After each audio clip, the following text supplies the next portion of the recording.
The morning was crisp, the air tinged with the scent of freshly brewed coffee and warm pastries. Inside a bustling cafe in downtown Miami, the hum of conversation blended with the occasional clatter of cups and plates. It was the kind of place where people came to escape, to work, to chat, or simply to enjoy the gentle lull of a quiet moment. Before we start, smash the like and subscribe buttons for more updates. Among the staff was Daniel, a young man with Down syndrome whose enthusiasm for his job was infectious. He had been working at the cafe for nearly a year, and in that time he had become something of a favorite among the regulars. His joy was palpable, his energy unwavering, and his kindness unrelenting. No matter how stressful the day got, Daniel had a way of making it brighter. He greeted every customer with the same warm smile, often complimenting them on their outfits or asking how their day was going with genuine interest. On this particular morning, Daniel was stationed at the counter, preparing orders with his usual excitement. The cafe was unusually packed, and the line stretched out the door. The baristas moved swiftly, each working in synchronized chaos to keep up with the demand. Then the door swung open, and in walked a sharply dressed man, his sunglasses perched on the bridge of his nose and impatience written all over his face. His name was Bradley, a high-powered executive who thrived on control, efficiency, and getting what he wanted when he wanted it. He had little patience for delays, and even less for those who, in his eyes, moved too slowly. As he approached the counter, Daniel greeted him with a bright smile. "Good morning, sir! How can I help you today?" Bradley barely glanced at him before barking his order. "Triple espresso, no sugar, and make it quick, I'm in a hurry." Daniel nodded enthusiastically and went straight to work.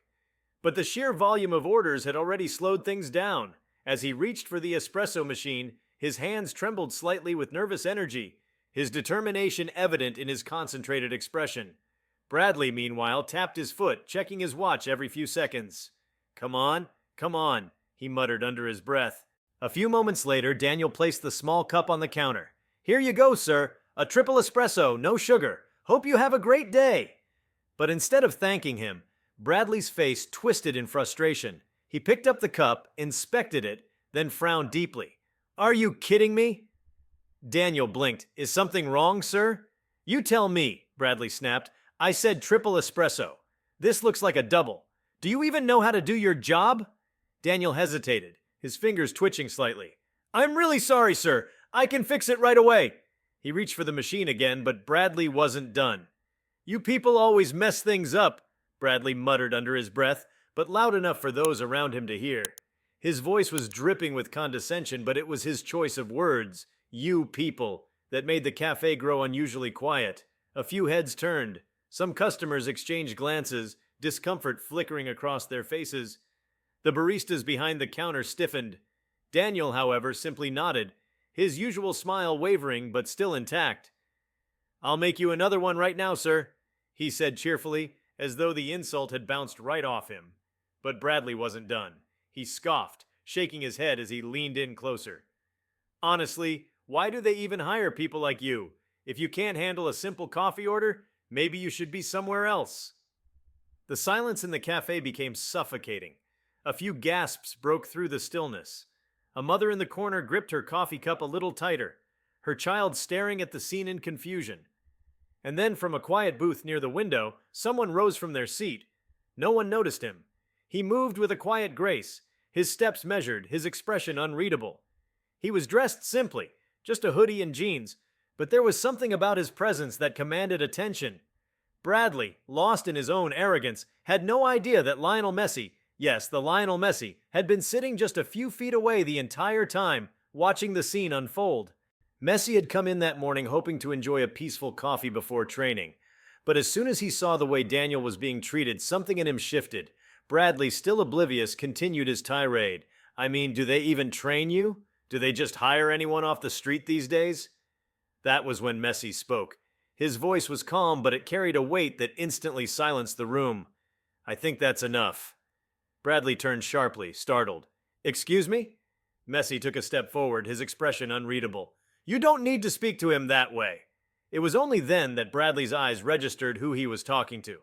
His mouth opened slightly, his bravado faltering as recognition dawned. Lionel Messi, the football legend, the world champion, the man idolized by millions, was standing in front of him, looking distinctly unimpressed. Messi turned toward Daniel and smiled warmly. "You're doing a great job," he said. "Don't let people like him tell you otherwise." Daniel's eyes widened. He had recognized Messi the moment he had walked in, but he had been too shy to say anything. Now, to have his hero stand up for him, it was almost too much. Bradley, meanwhile, was sputtering. I didn't mean. Messi's gaze flicked back to him. "You did," he said simply, "and that's the problem." The weight of those words hung in the air. Bradley's face flushed deep red, his confidence crumbling under the silent judgment of the room. He suddenly felt incredibly small. Messi turned back to Daniel. "Can I get a coffee, please?"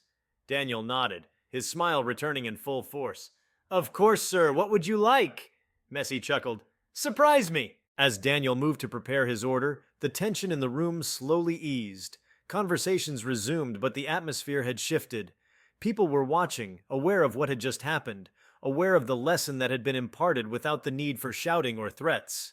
Bradley, suddenly feeling like the unwelcome guest at a party, cleared his throat. Without another word, he turned and walked out, his unfinished espresso abandoned on the counter. When Daniel finally handed Messi his drink, the footballer took a sip and nodded in satisfaction. "Perfect," Daniel beamed. "I'm really glad you like it." Messi leaned in slightly.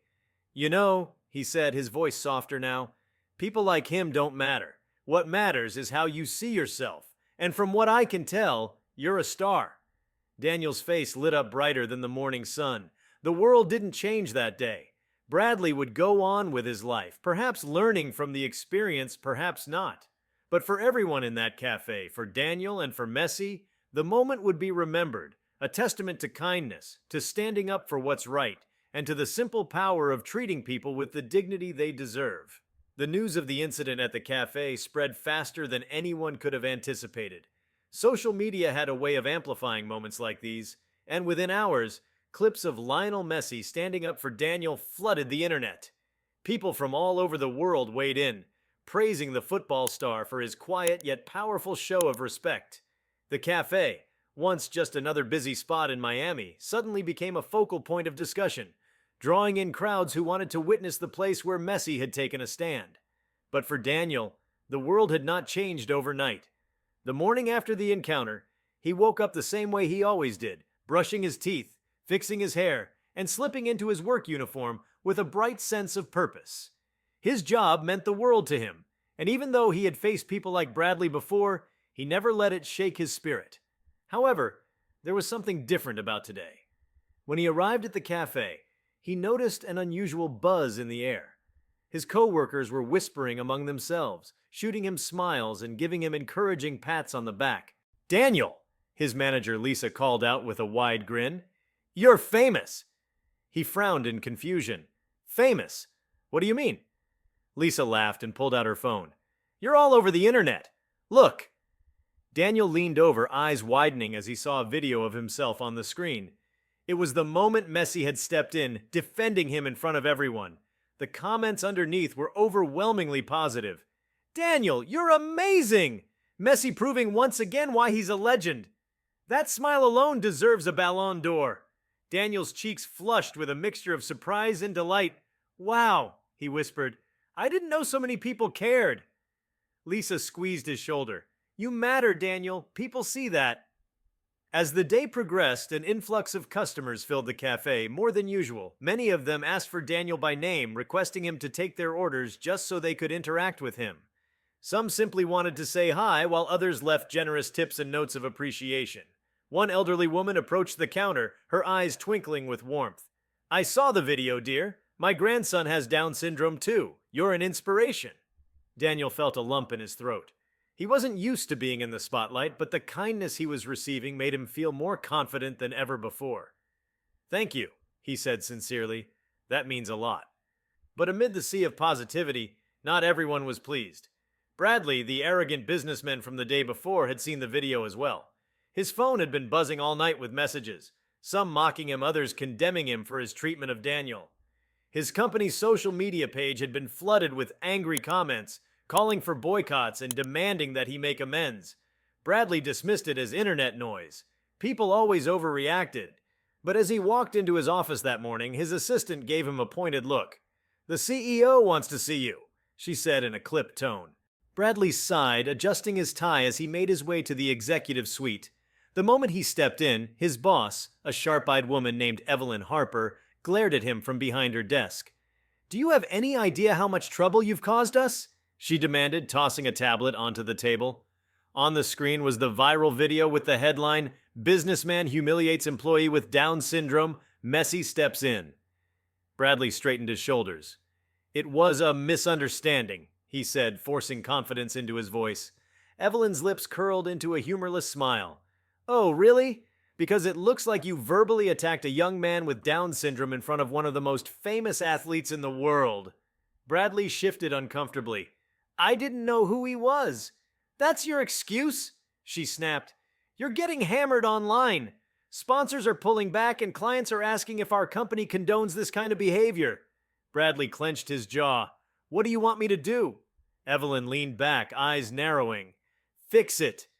Bradley had never apologized publicly for anything in his life. He was the kind of man who bulldozed over problems, not tiptoed around them. But now, with his career on the line, he had no choice. That afternoon, he returned to the cafe, a deep sense of dread pooling in his stomach. The last thing he wanted was to step back into that place, especially knowing that he had been the villain of the story. But as he walked in, he was met with several pairs of disapproving eyes. He cleared his throat, approaching the counter where Daniel was working. Daniel blinked up at him, his usual enthusiasm slightly dimmed by confusion. "Oh, hello, sir," Bradley exhaled. "Look, kid, I came to say sorry. I was out of line yesterday." Daniel studied him for a moment before his expression softened. "It's okay, sir," he said, ever forgiving. Bradley hesitated. He had expected at least a little hostility, but there was none, only pure-hearted acceptance. For the first time in years, he felt something strange, shame, not because he was being forced to apologize, but because Daniel, the person he had belittled, was showing him more kindness than he deserved. Messi, who had returned to the cafe that day, watched from a distance. He saw the way Daniel smiled, how he treated Bradley with the same warmth he gave everyone else. And Messi realized something. Daniel wasn't just special because of his condition. He was special because he saw the good in everyone, even when they didn't deserve it. "Do you want a coffee, sir?" Daniel asked, tilting his head. Bradley let out a dry chuckle. "Yeah, I guess I do." Daniel grinned. "Triple espresso, no sugar, right?" Bradley blinked, taken aback. "You remember?" "Of course," Daniel said as he started preparing the order. "I always remember my customers." As Bradley waited, something inside him shifted. Maybe it was the weight of guilt. Maybe it was the realization that he had misjudged someone. Or maybe it was just the simple, unfiltered kindness that Daniel extended so easily. When Daniel finally handed him the coffee, Bradley took it nodding. "Thanks," he said, a little softer this time. Daniel beamed. "Hope you have a great day, sir." Bradley hesitated for a moment before finally muttering, "You too, kid." As he turned to leave, Messi, who had been sitting in his usual booth, called out, "Not so hard, is it?" Bradley stopped, glanced at him, then let out a dry laugh. "Guess not." With that, he walked out, not as the villain the internet had made him out to be, but as a man who had learned, however reluctantly, the value of humility. The cafe returned to its usual rhythm, but something had changed. Daniel was no longer just an employee. He was a symbol, a reminder that kindness would always outshine cruelty, that patience would always win over arrogance, and that sometimes the smallest acts of bravery, like simply being yourself, could inspire the world. And as for Messi, he sipped his coffee, watching Daniel work, knowing that in all his years of playing football, in all his victories and awards, this moment, the simple act of standing up for someone, was one of the most meaningful goals he had ever scored. The cafe had become an unexpected symbol of kindness, a place where people now gathered not just for coffee but to witness the warmth and spirit that had captivated the world. News crews arrived, eager to speak with Daniel, though he remained humbly unaware of the gravity of his newfound fame. The story had struck a chord in people's hearts, not just because Lionel Messi had stepped in, but because Daniel himself had shown something so rare: unwavering kindness in the face of cruelty. A week after the incident, an unfamiliar energy filled the cafe. Strangers came from neighboring cities, even other states, just to experience the place where the moment had happened. The staff was overwhelmed but elated, and Lisa, the manager, had never seen business so good. "Daniel," she called as the morning rush slowed, "you have some visitors." Daniel turned around, wiping his hands on his apron, only to see a family standing before him, a mother and father, their arms gently resting on the shoulders of a young boy who looked no older than 10. "Hi, Daniel," the mother said softly. "My son, Ethan, wanted to meet you." The boy, shy and quiet, peeked up at Daniel with wide eyes before stepping forward. "I have Down syndrome too," he said hesitantly. "I saw you on TV." Daniel's smile stretched ear to ear. "That's awesome, Ethan." He knelt slightly to be at eye level with the boy. "Do you like coffee?" Ethan giggled. "No, but I like hot chocolate." Daniel grinned. "I love hot chocolate too. Want me to make you one?" Ethan nodded eagerly, and as Daniel prepared the drink, the parents exchanged emotional glances. "You have no idea how much this means to him," the father said. "Ethan has struggled a lot in school. He gets bullied sometimes, but after seeing you, he told us he wasn't scared anymore. He said if you could be brave, then so could he." Lisa, who had been listening nearby, felt tears sting her eyes. Daniel, oblivious to how deeply he was touching lives, simply handed Ethan his hot chocolate with a big smile. "Here you go, buddy. Extra marshmallows." Ethan beamed, clutching the cup like it was the most precious thing in the world. As the family sat down, Lisa approached Daniel, her expression soft. "You know, Daniel," she said, "I think it's time we gave you something special." Daniel tilted his head. "Special?" Lisa nodded. "You've been working here for a while, and I think it's time we promoted you." Daniel's eyes went wide. "Promoted?" "That's right," Lisa confirmed. "How would you like to be our official customer relations ambassador?" The other employees cheered, and some customers clapped upon hearing the news. Daniel, overwhelmed, placed a hand over his chest. "Me? Really?" Lisa laughed. "Of course! You make this place special, Daniel. You bring joy to everyone who walks in. You deserve this." Daniel's smile was so bright it could have rivaled the sun. "Wow! Thank you! I promise I'll be the best ambassador ever." And so, just like that, Daniel became more than an employee. He became the heart of the cafe, a welcoming face that greeted every customer, a symbol of resilience and warmth. Meanwhile, in another part of the city, Bradley was experiencing a different kind of attention. The backlash against him had not completely died down, and despite his public apology, he still faced criticism. The incident had changed his perception of the world, forcing him to confront the kind of person he had become. One evening, after a long day at work, he found himself driving aimlessly, his thoughts restless. Before he even realized it, he had parked in front of the cafe. He hesitated before stepping out. The last time he had been here, it had been under very different circumstances. Now, with no cameras, no social media frenzy, and no one forcing him, he was back for a reason he didn't fully understand. As he walked in, the atmosphere was just as warm as before. Laughter filled the air, the smell of coffee was rich and inviting, and in the center of it all was Daniel, chatting happily with a group of customers. Daniel noticed him almost immediately, his eyes lighting up. "Oh, hi, sir!" Bradley felt a lump in his throat. He wasn't used to this, being welcomed by someone he had wronged. "Hey, kid," he said, shifting awkwardly. "Mind if I sit?" "Of course." Daniel gestured to an empty seat. "Would you like a coffee?" Bradley exhaled and nodded. "Yeah, triple espresso, no sugar." Daniel grinned. "You got it." As he prepared the coffee, Bradley watched him closely. There was something about Daniel, something unshakable. He had been publicly humiliated by Bradley, but there was no resentment in him, no bitterness, only kindness. When Daniel placed the cup in front of him, Bradley hesitated before taking a sip. "Perfect," he muttered. Daniel beamed. "I'm glad." There was a long pause before Bradley spoke again. "Listen, kid, I never really apologized properly. Not just for the cameras or my job, but to you. I was a real jerk that day." Daniel tilted his head thoughtfully before saying, "We all have bad days, sir. It's okay." Bradley blinked. "You really believe that, don't you?" "Of course," Daniel said. "My mom always tells me that what matters most is how we choose to be better. If you want to be better, then you're already doing a good job." Bradley let out a breathless chuckle, shaking his head. "You're something else, kid." They sat there in companionable silence, drinking their coffee. For Bradley, it was an unfamiliar feeling, sitting in the presence of someone who saw the good in him despite his flaws. It was humbling. A few days later, Messi returned to the cafe. He had been keeping up with the news and was delighted to see that Daniel was thriving. When he walked in, Daniel immediately recognized him. "Mr. Messi," he exclaimed excitedly. Messi grinned. "Daniel, how's the ambassador business going?" Daniel puffed out his chest proudly. "Amazing! I love it!" Messi laughed. "I knew you would." As they chatted, Lisa approached Messi with a shy smile. "I just wanted to say thank you," she said. "What you did changed a lot of things. For Daniel, for this cafe, for everyone." Messi nodded. "Daniel didn't need me to change anything. He was already extraordinary. I just made sure people noticed." At that moment, a man entered the cafe carrying a duffel bag. He was unfamiliar, but there was something determined in his gaze. He approached the counter and cleared his throat. "Excuse me," he said. "Is Daniel here?" Daniel turned. "That's me." The man smiled.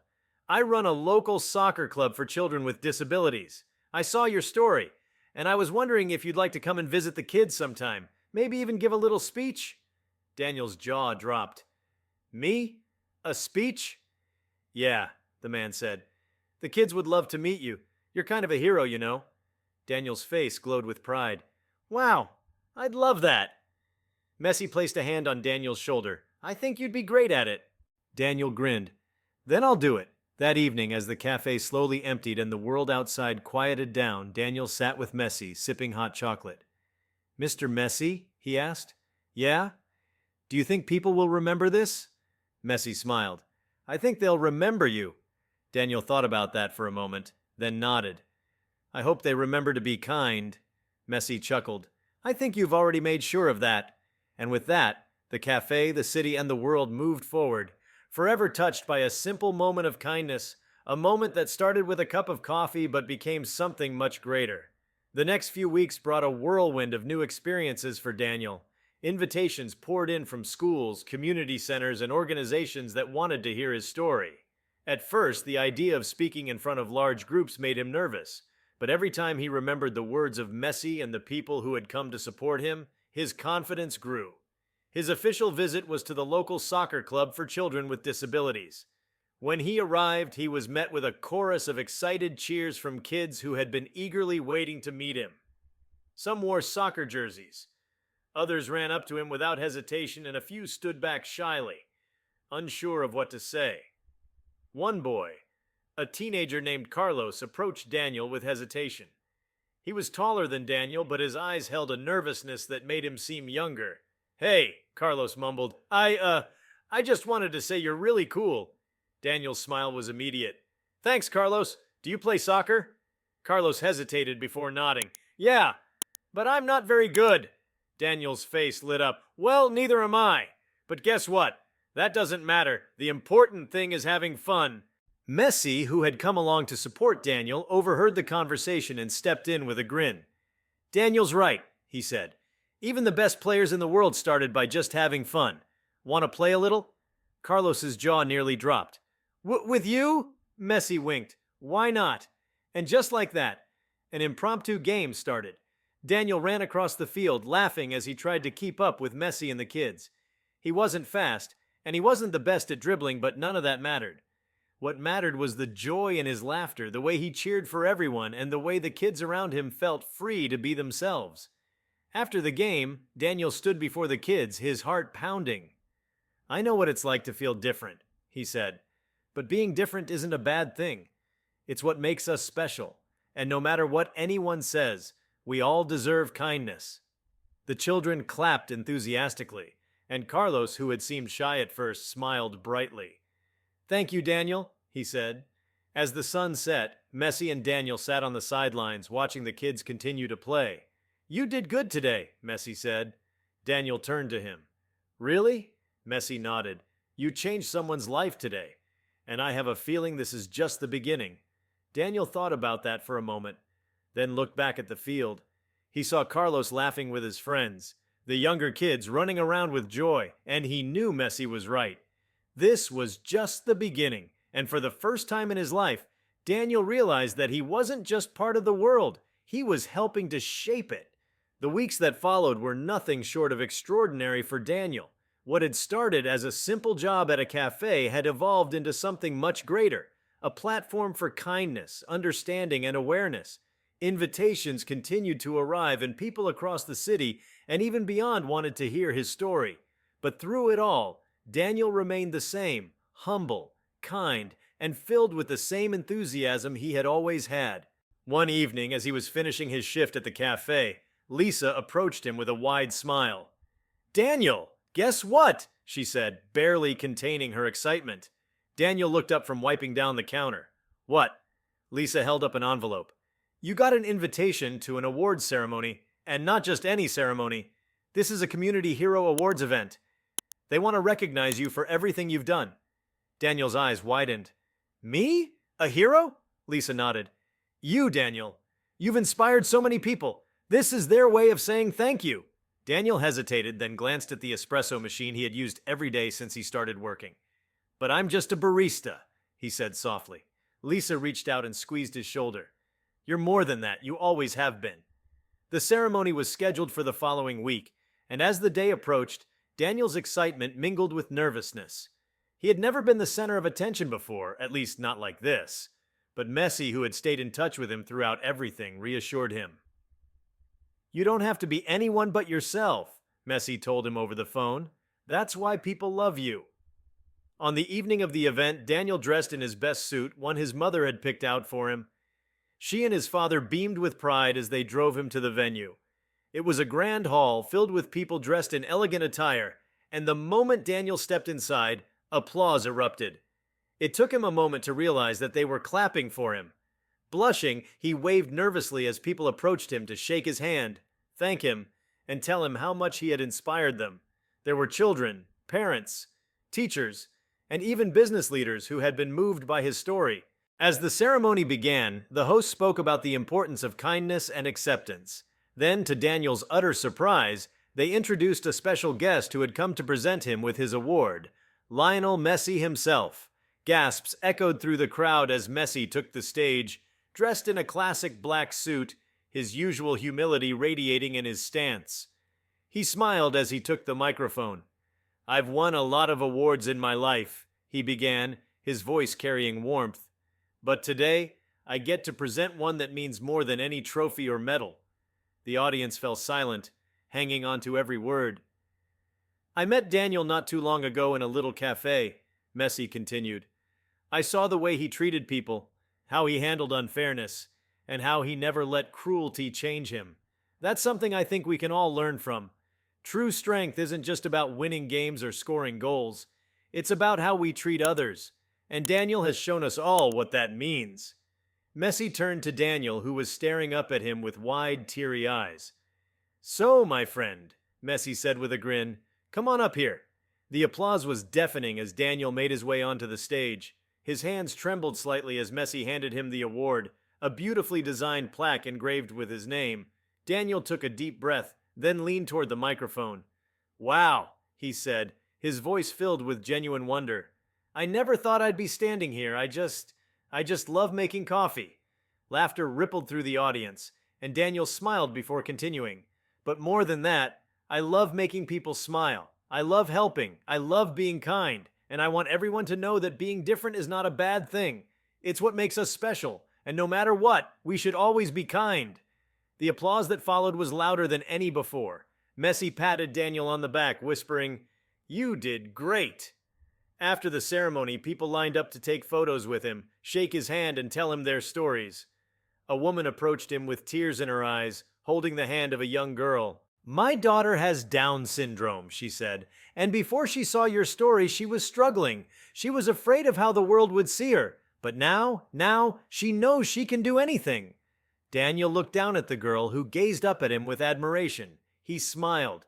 "You can do anything," he told her, "and you know what? I believe in you." As the evening came to a close, Daniel and Messi stood near the entrance, watching the people slowly filter out. "So," Messi said, nudging him playfully, "do you feel like a hero now?" Daniel grinned. "Maybe a little." Messi laughed. "Good. You deserve it." The days that followed were a whirlwind. The cafe was busier than ever. But despite all the attention, Daniel remained the same. He still greeted every customer with the same warmth, still made coffee with the same care, and still brought joy wherever he went. One morning, as he was working behind the counter, a familiar face appeared. Bradley. Daniel's smile never faltered. "Good morning, sir. Triple espresso, no sugar?" Bradley chuckled, shaking his head. "You never forget, do you?" "Nope," Daniel said brightly as he prepared the order. Bradley hesitated, then said, "Listen, I just wanted to say that I saw the ceremony, and I've been thinking a lot about everything that happened. You really changed the way I see things." Daniel handed him the coffee, tilting his head. "Oh yeah?" Bradley nodded. "Yeah, I was so caught up in my own world that I didn't stop to think about how I treated people. But after what happened here, and after seeing you handle everything with so much grace, it made me realize I need to be better." Daniel's smile widened. "That's really awesome, sir."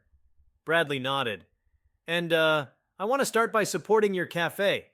So, I made a donation in your name to a foundation that helps employ people with disabilities." Daniel gasped. "Really?" "Really," Bradley confirmed. "It's the least I could do." Daniel beamed. "That's so cool, thank you, sir." As Bradley left, Messi, who had been sitting at his usual booth, smirked. "You did it again." Daniel laughed. "Did what?" Messi gestured toward the door. "Changed someone's life." Daniel thought about that for a moment, then shrugged. "I was just being kind." Messi nodded. "Exactly." And with that, life continued. The world kept spinning. People kept coming in for their morning coffee. And Daniel kept being himself, the best ambassador of kindness anyone could ask for. And in the end, that was the greatest victory of all.